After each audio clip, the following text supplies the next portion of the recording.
Well, now I'd like to show you something, Tango Quiet, which is kind of rare. So it's appreciable. Look at that. Look at that. What is he looking for? Currently, he's talking. I don't know what he's telling. Yes, he's warming up with his mates. Checking, always Tango checking. You can see this is the simulation room. We have two cockpits here shared by DG, Tango, Cypher, no, not Cypher, DG, Tango, Raf, and myself. Thank you very much for the Zoom. Of course, all the views which are provided today are provided by our camera guys, Cypher and François.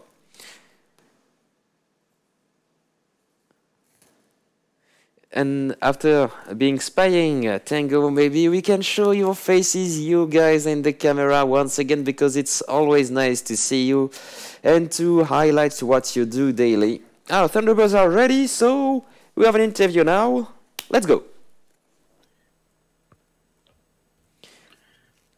Let's go, let's go. Guys. Guys. Are you... Hello, QA. Hello. So I might have Samoht, Arrow, and last but not least, but I have not your name, so tell me your name again. Which names do you want? I got Samoht, Arrow, and the last one didn't... oh, it's Buttski. Buttski. We have Samoht, Arrow, and Buttski from the virtual Thunderbirds. Okay, I will ask right in front of you okay. an open question. Which pilot is the best? No, that's not a real question, of course. Dano Buzz. Yes, so thank you very much, guys, for being here today. There are 3 Americans versus only 1 Frenchie, so be kind with me and speak slowly because I'm a little dumb, so this will be nice. So it's a pleasure to have you here at VFAT performing this evening the virtual Thunderbirds. We are waiting for them because we know that as every year, this will be a wonderful show because the show starts from the ground and go higher and higher and finishes with a wonderful split. So guys, I know that one of you, Mr. Arrow, you were part of the Vultures Jet team last year, and this is really interesting to see your progression, and I'd like to know a few things about that if you're open to it. Yeah, sure. And the reason I brought along my number 2 and 3 pilots with me today is because they are also former Vultures. We all met together on Aerobatics Online, by the way, which Samoht, number 3, is the curator of that server. So he's a big part of all of this. So that's why I dragged them along here with me, because they're used to following me around a lot. We've done that for about 1,000 hours in the last 2 months, probably. So say welcome to Samoht and Buttski. Welcome, Arrow, Buttski. Of course, I just had the information you will be 3 minutes ago, so I didn't prepare an interview for 3 people. But you know what? This will be some improvisation, and that will be for the best, I think. So, first of all, I think you will answer turn by turn or just answer to me wherever you want, whatever you want, because it will be a really flexible interview. I'd like to know from the Vultures to the virtual Thunderbirds, for people who join us and for people who don't know the Vultures Jet team were newcomers last year. This was their first VFAT, and that was one of the most impressive shows of the VFAT on L39C with beautiful flying, but also beautiful camera work and beautiful music and good effects. So that was a really a beautiful display. And I see that this year you did one step more by joining the virtual Thunderbirds. How did that happen? Well, the thing with the Vultures, and I'd like to talk a little bit about that and what they are, is it's a place where we all return to fly together, and we encourage new people to join and fly. So that team still lives. It's just that we're all this year for the show season flying with other teams, because the whole premise of the virtual Vultures was training. Basically, anybody that wanted to come fly and learn air show style formation training was welcome to do it there. So we did. And then for us, we did 3 shows as the team, VUAF last year, then VFAT followed by Burning Lake, and we decided, well, that's a great, we achieved a really great thing here. What's next? What can we do now that's, even more professional on a higher level? And that's, for me, I'm a retired U.S. Air Force, so it was a no-brainer. It was Air Force Thunderbirds. So I'm going to hand it over to Samoht, because I think he might have some good things to say about, how the Vultures and the community aspect of that, and then moving to the Thunderbirds. So take it away there, Samoht. Yeah, I mean, a lot of it was we just wanted to interact with the public. We wanted to engage people on aerobatics online and allow people to fly, experience formation aerobatics.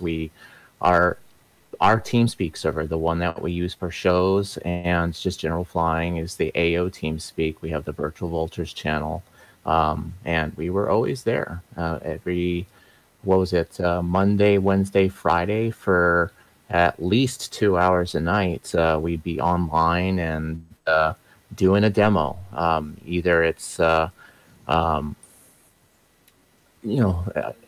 most of the time it's on the AO server, because if you tap somebody, then you explode, and it really gives you some encouragement not to fly sloppy. But most important was just to get people involved, bring new people into that fold, and let them experience what it's like. Yeah, interesting point. I'm sorry, go ahead, Kiwi. No, I was going to say that that's what we try to do in Jettisons. We have Jetson today is more a roster than a team, because we have 5 teams flying for Jettisons, and we manage pilots depending on the skills. And we take a pilot, for instance. The first virtual show of a pilot will be with the Tranchant jet team on Fouga Magister, and then it will increase its skills, and then be able to fly in Patrouille de France. So I think that's the same way of thinking, the same way of managing people we do in Jettison, and what you do. I'm sorry. Yeah, that's interesting, that progression. My point I was going to make was, my first day flying on DCS, I think I met Buttski. And I think the second day I met Samoht. Like literally ever flying online in DCS. Yeah. So that's the progression. Dick moves, low passes over the ramp. Yeah, so that's gone from just literally logging on and flying around on the AO, 3 years ago or something, to, being part of the virtual Thunderbirds, which I have to say, was, we thought we were good until we got there. Yeah, of course, there's always a progression to do, and even if you pass a gap or a milestone, you realize that there are still tons of things to do. That's what's interesting, because you can always challenge yourself. There was a question I wanted to ask you. It's really a technical question.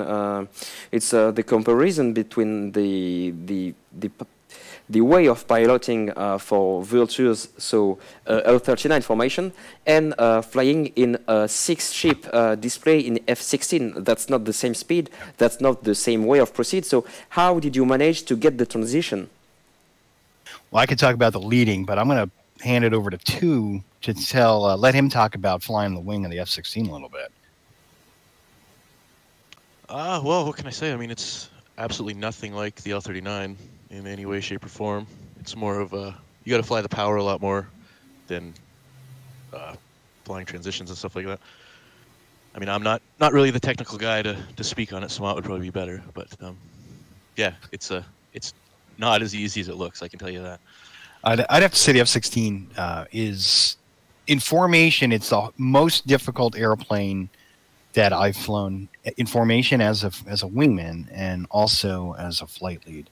It's incredibly touchy and exact. Slippery. Very, very, very slippery. If anybody's flown the DCS F5, that is probably the closest comparison to what we fly. Yeah, that's a true air superiority fighter. It's squishy, it's slippery, it's a tough airplane. But you get used to it. And the thing is, when we're spinning up for a show in the F-16, let me back up. When we were spinning up for shows for last year in the L-39, we would go what we would call exclusive, meaning we would only fly that airplane in formation, maybe a week or two tops before the show. With the F-16, I've gone exclusive over 30 days. Yeah, that's Meaning really I won't different. fly any other airplane at all in any way for about a month before a show, because the muscle memory that's required to actually to keep that thing in parameters and keep these guys, you know, flying in the positions that they need to fly on. I can't even be thinking about other you know, other airplanes and how they might react. So, and every pilot is different, and I think I'm not sure how long. Samoht, how long for you for exclusivity? Yeah, I mean, at least 30 days. Anytime I step into something like an F-15, it always sets me back, you know, maybe a week, because the muscle memory changes. There's such a negative transfer of learning going across from one flight model to the next, and the amount of concentration that you need in order to fly this airplane of ours, our mod, it's just crazy. The one thing that they've really changed, and it's one of the I think it's one of the best changes to the mod, without specifics, is I don't know if you noticed, because we have been broadcasting the comms at the request of a lot of people. It seems they really like that. So one of the things with the comms that you'll hear from our show is they're verbatim scripted. They're exactly as, at least our goal is to have them exactly as the Thunderbirds communicate over the radio. So one of our guys was really great, and he modded the airplane to allow me to actually say the words and do the things. In other words, when I'm releasing Paul and I'm increasing Paul, and all the things that I'm actually doing and you're hearing I'm actually doing. In the past, they might be saying easing forward, and they were actually pulling because the module didn't support the comms. So, you know, the airplane is still actually being changed as time goes on to meet what's required to actually make the show more realistic. And that's been a lot of fun for me. I mean, it's made it possible for me to lead the airplane.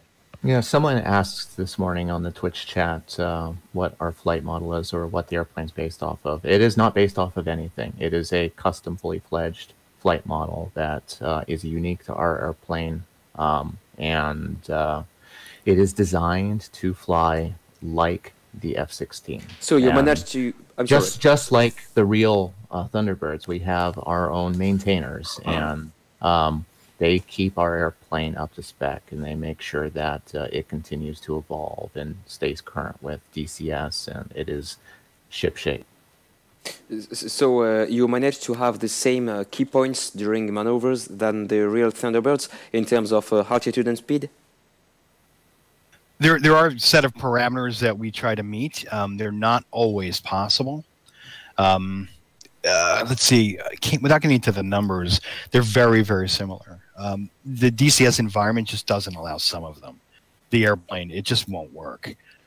But for the most part, our parameters are just about exactly where they need to be. We're talking about, you know, off high or low by 5 or 6 knots or so. It's really where we are. That's really nothing.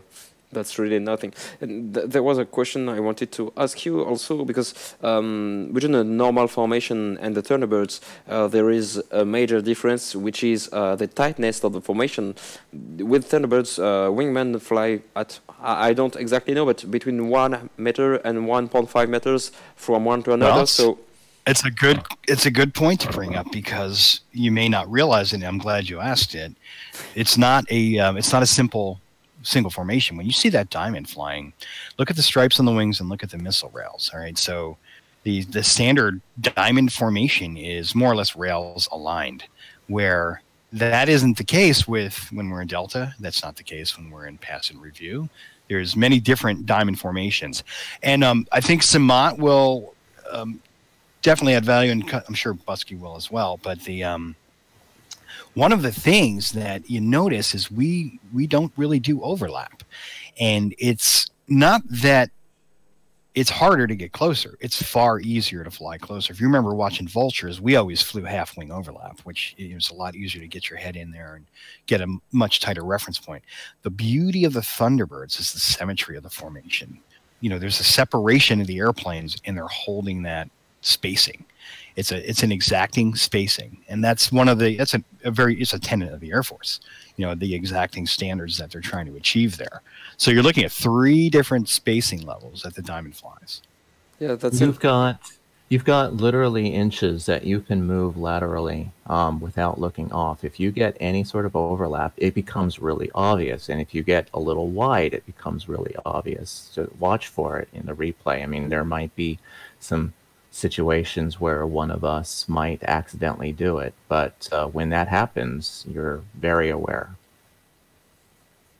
There is another major difference, which is the structure of the show. Because Thunderbirds, when they fly, I don't want to tell a mistake, but they start with the with the 4 planes box, and then the 2 solo takeoff, and there is only one part when the 6 planes are flying together.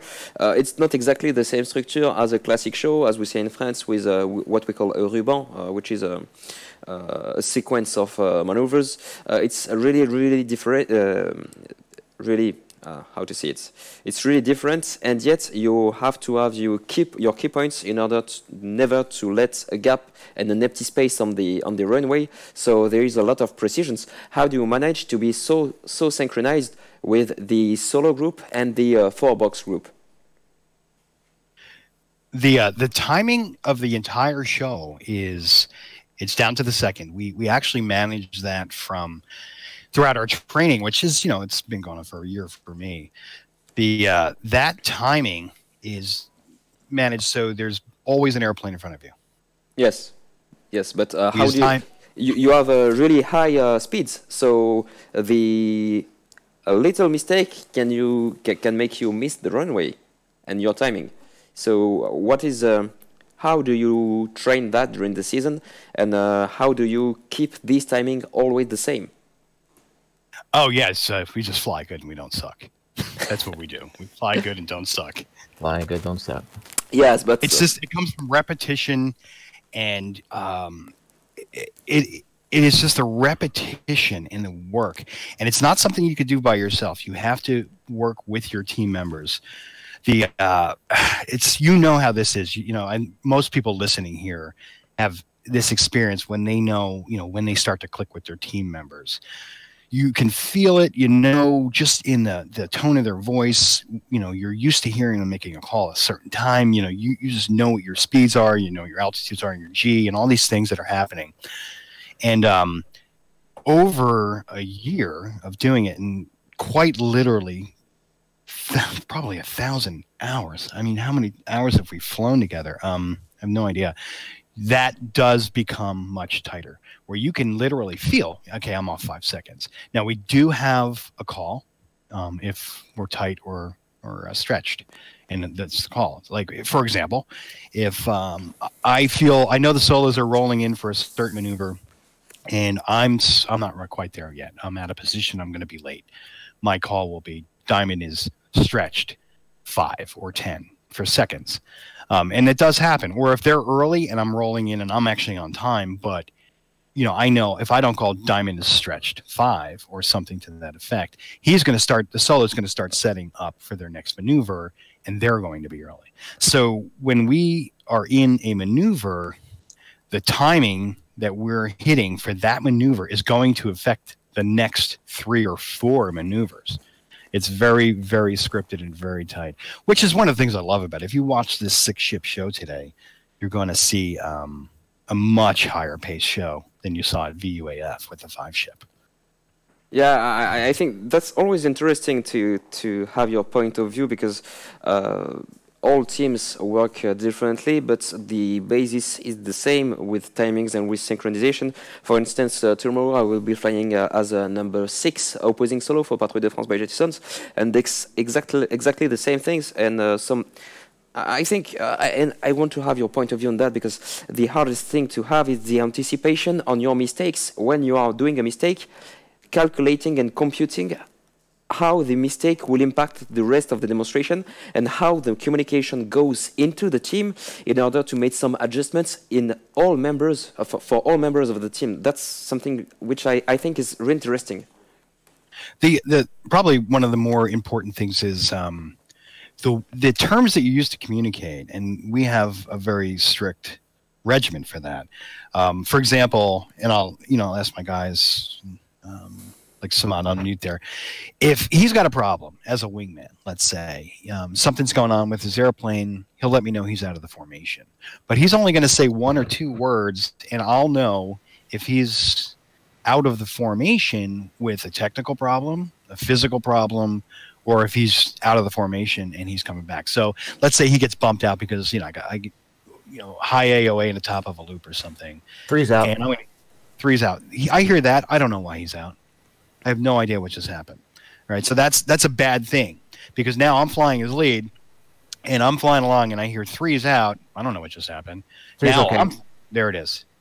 That's what I want to hear. Okay. So I'm flying my loop, and this is important. I'm in my loop. I'm in my parameters. I'm in the top of the loop. I'm hitting my top on top 8.5, 150, and I hear, go ahead. Yeah. Samoht, go out. So I hear him say 3's out okay.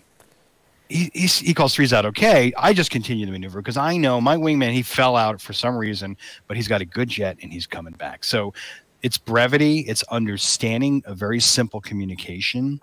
Those things, when you come up with that between you and your team members, that makes all of the difference. There's no unnecessary talking. A simple word, I know exactly what the problem is. If you had another problem, 3's out with a problem. I'm not going to ask him what it is because it doesn't matter. I just know I don't have a 3 anymore. Yeah. I don't have to think about it. You trust him, So and you know he will manage the problem, so you just wait for the reporting.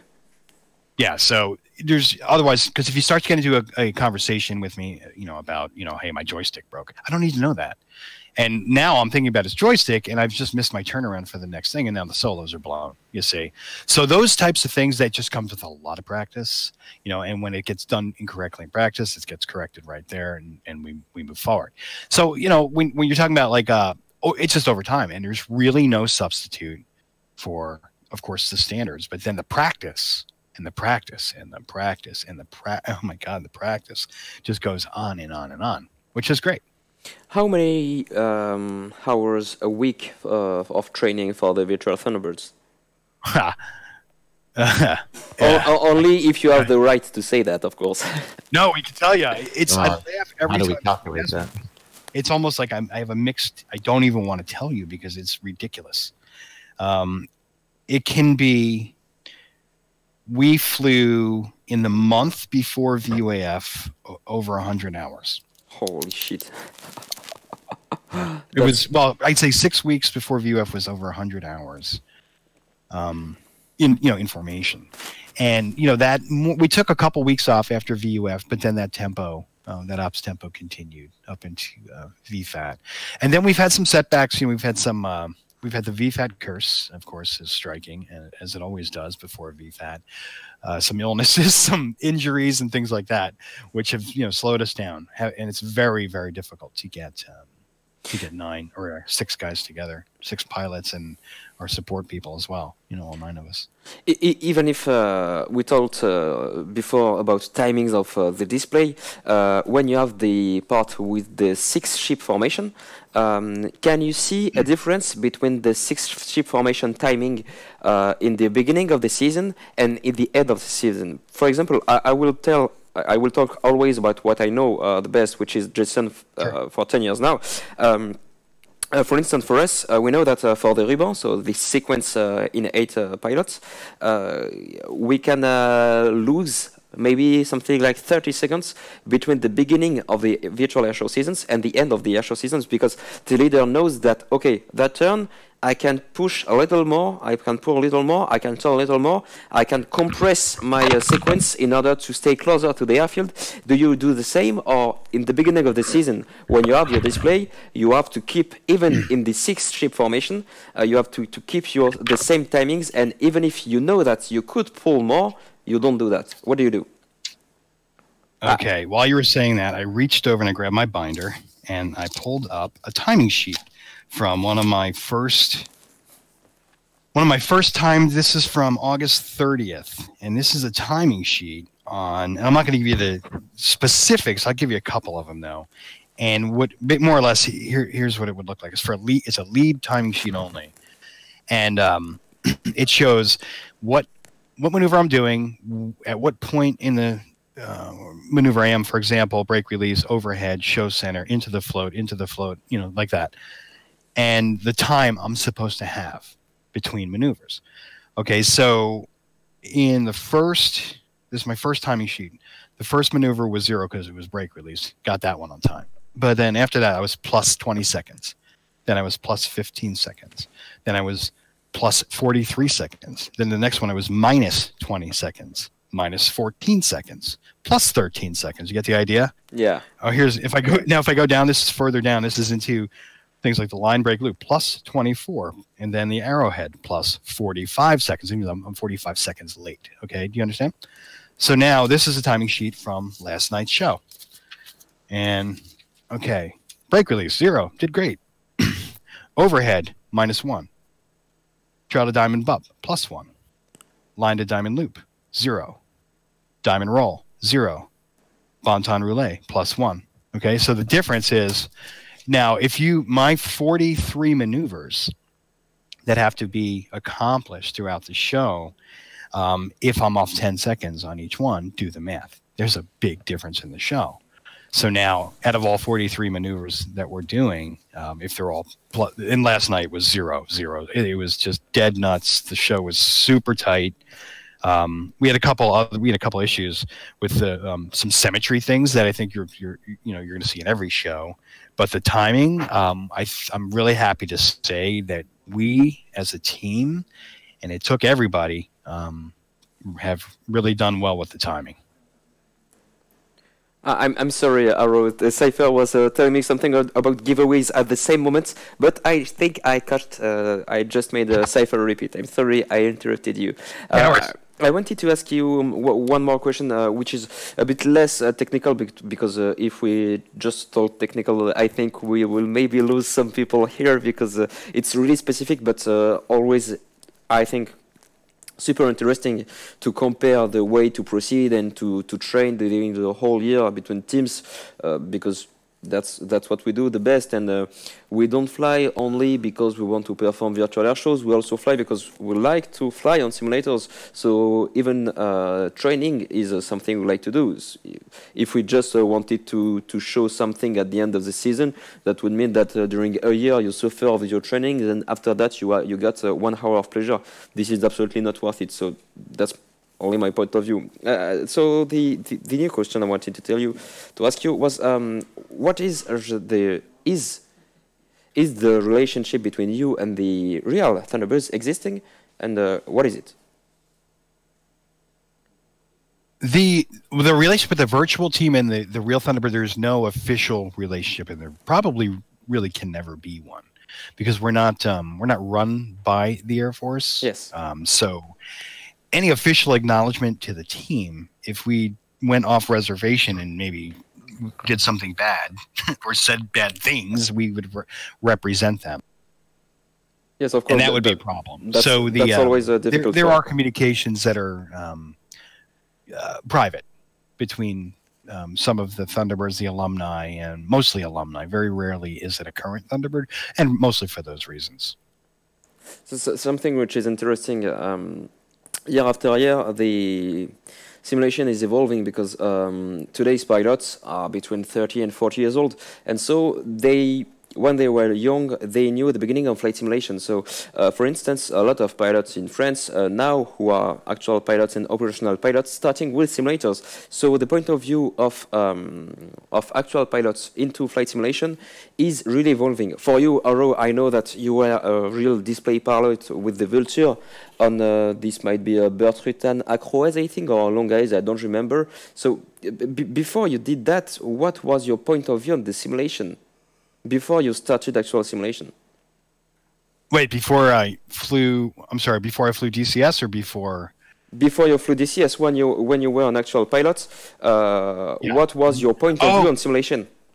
Right, simulation. When I was flying for real with the teams, I did very little simulation, and mostly that was because the fidelity of the simulators wasn't very good. I mean, sorry, I just answered to a few people on the chat who are asking what is going on.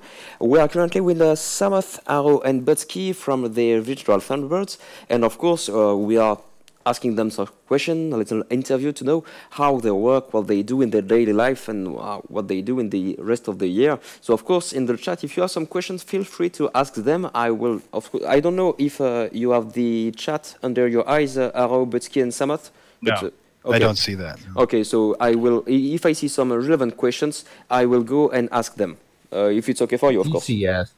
DCS and VR brought so much to simulation. It's a lot of fun now, and the realism and the immersion, just can't be beat. It wasn't like that a few years ago. Yeah, I agree. That was the thing with me. Really, it was DCS that got me back into simulation because it wasn't very satisfying. I did it to practice like instrument stuff, in Flight Simulator 10, so forth, and before that, years before that. But mostly, it was DCS specifically that got me back into Sims. Yes, understandable. So you started to fly on DCS with directly Oculus Rift CV1, or you started a little before with the Oculus DK2 or stuff like that, prototypes? Well, I started with a flat screen,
being here today, would like to say one last thing before you go, because I know you will go and start to prepare your minds in order to fly in almost 3 hours in the virtual Thunderbirds. So if you have a few words to say before you leave, it's your moment. Well, first I want to thank Samoht and Buttski for joining us, and I want to thank Buttski for, for taking over the conversation. It's really great to hear his voice. Come on, Buttski, say something. Come on, Bud. I'm sorry. I'm really happy to be here. Can't wait to fly for you guys today. We're gonna give you a great show. We've worked really, really hard, all of us, and that's it, man. I'm gonna sign off here with you here in a minute, and gonna go get into my jet and start working and start getting the team warmed up. And I can't wait. Thanks for having us. We are all hard work you guys put in. We are all waiting for you guys flying and rocking the skies with virtual Thunderbirds. Once again, thank you. And if you want to tell us anything else, you know that you will be welcome here on the desk whenever you want. If you come to Paris, come visit us. We are cool, I swear. Sweet. Thank you. You got anything, Buttski, before we go? No, just thanks for all the hard work the VFAT crew puts in. Appreciate it. Without you guys, we wouldn't be flying here. So thank you for participating. Enjoy the show. Thank you, guys. Thank you, guys. Thank you very much for being here today, and see you in 3 hours in the virtual skies of Digital Combat Simulator. All right, Thunderbirds out. See you. Yeah. So, show must go on. Now it's time for a giveaway. Cypher, can you confirm it that giveaway is on the way?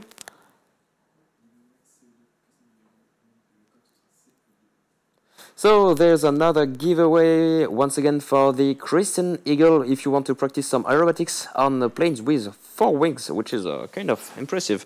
So giveaway for the Christian Eagle 2, you know the code? The code is always the same, CE2 for Christian Eagle 2. So Raf, if you can write the code in the chat for the giveaway, it would be perfect.